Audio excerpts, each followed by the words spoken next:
happens when you Google Islam or Muslim after what search engine did overnight. In America, we like to think that censorship can't be pushed on us. We assume that since we've got this First Amendment right to speak our minds, we also get to hear all sides of every issue. It would be nice if that were the case, but we forget that while you have the right to speak your mind, private businesses have the right to decline to carry any message out.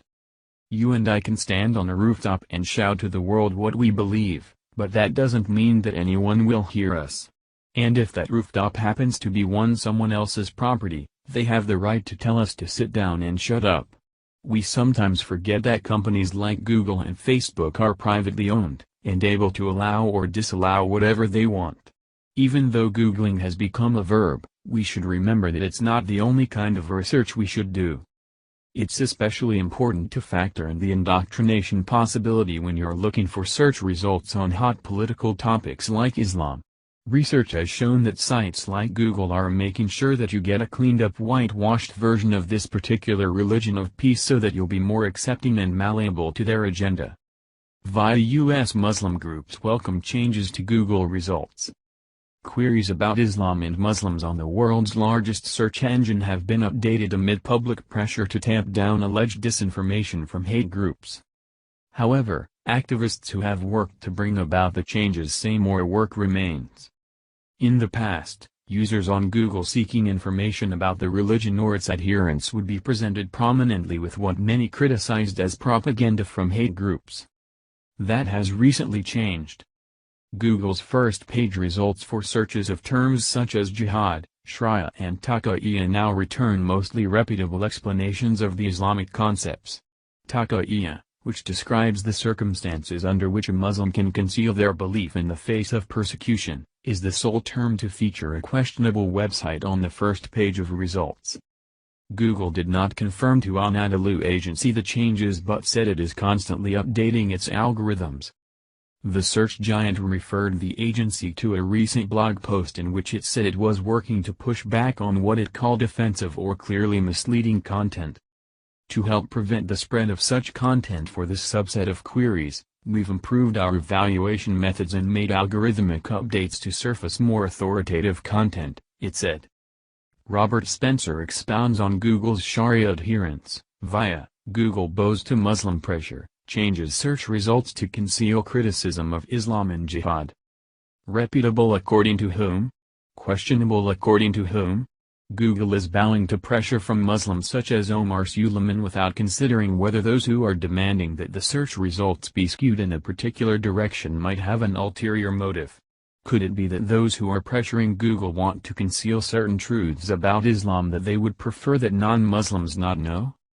This is a real possibility, but of course Google executives would have to study Islam themselves in order to determine whether or not these Muslims who are pressuring them are misleading them. And that's not going to happen. Still, they could have done a bit more due diligence, and made some efforts to determine whether those being tarred as hate groups really deserved the label, whether the Southern Poverty Law Center was really a reliable and objective arbiter of which groups were and weren't hate groups, and whether the information that Google was suppressing was really inaccurate. Instead, Google seems to have swallowed uncritically everything Omar Suleiman and the others said.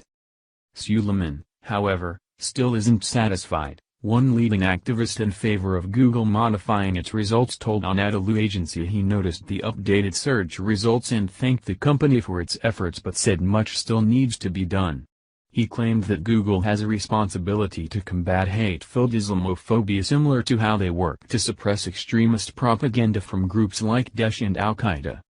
Suleiman says, "I don't think Google has a responsibility to portray Muslims positively. I think Google has a responsibility to weed out fear-mongering and hate groups, but I don't want Google to silence critique of Islam, or critique of Muslims. I'm not sure about you, but this kind of thing makes me feel a little bit manipulated. Almost like this privately owned company wants me to see the world through their rose-colored, Islam-loving glasses. I honestly couldn't tell what possible reason a company like Google would have for wanting you to love Islam. But just like the rest of the liberals in the United States today, they seem to have a vested interest in you loving this bloodthirsty cult and making them more socially acceptable to the normal folks like you and I." The problem with you and I accepting Islam as if they're just your friendly neighborhood religion is that if they really are bloodthirsty and they get a foothold in our country, by that time it'll be too late to do anything about it. They've been training their entire lives to be killers, they have specific instructions on how to kill, and what to do with the bodies, and they have the punishments hanging over their heads if they don't. We will be way behind the curve, just because we're decent, non-murderous people, and that's not a position any of us want to be in.